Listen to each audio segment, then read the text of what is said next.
আমার বীজটা খুবই নর্মালভাবেই সাজানো, ওয়্যারে যেটা আছে সেটাতে অ্যাটাক দিছে টার্নুর 17-এর একটা বেজ, যেটির প্রোফাইলটা আমি দেখাচ্ছি।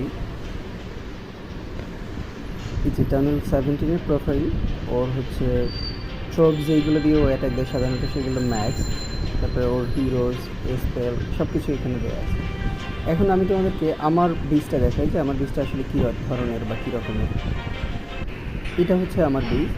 এই বীজটাতে ওরা হচ্ছে অ্যাটাক দিয়েছে, সেই রিপ্লেটা আমি দেখতে যাই। দেখি এখানে ও হচ্ছে ড্রাগন নিচ্ছে, ড্রাগন রাইডার নিচ্ছে, তারপর হচ্ছে গ্লিম দিয়েছে। এখানে আমি তোমাদেরকে একটা তথ্য দিই, গ্লিম্পের সাথে আগে যখন আমরা সুপার আর্টসে দিয়ে অ্যাটাক দিতাম তখন হচ্ছে ওয়ার্ডেন অ্যাবিলিটি দিলে গ্লিম্পের লাইফ ড্যামেজ হইতো না, কিন্তু এখন ওইটার কাজ করে না। এখন হচ্ছে গ্লিম্পে তোমার হচ্ছে ওয়ার্ডেন অ্যাবিলিটি দিলে সেটা অ্যাটাচ হয় না। যেমন দেখো ওইখানে গ্লিম্প সার্চে ওয়ার্ডেন অ্যাবিলিটি এখনই দিবে, যে ওয়ার্ডেন অ্যাবিলিটি দিয়ে দিচ্ছে, আমার পয়জন স্পিড কিন্তু একটা চলে আসছে।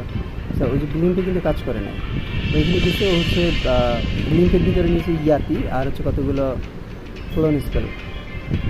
তো খুব সুন্দরভাবেই সাজিয়েছিল, কিন্তু সর্বোপরি দেখতে থাকে কী হয়।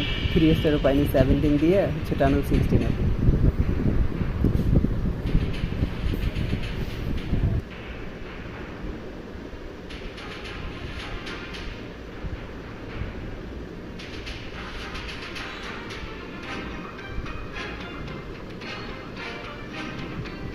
এরকম সুন্দর একটা যদি দেয়, মনে করো ওয়্যারে তোমার প্রতিনিধি যারা থাকে, তাহলে তাদের নিয়ে ওয়্যার জিটা খুবই সুন্দর আর চমৎকার হয়ে পড়ে, তাই না? দেখতে থাকো।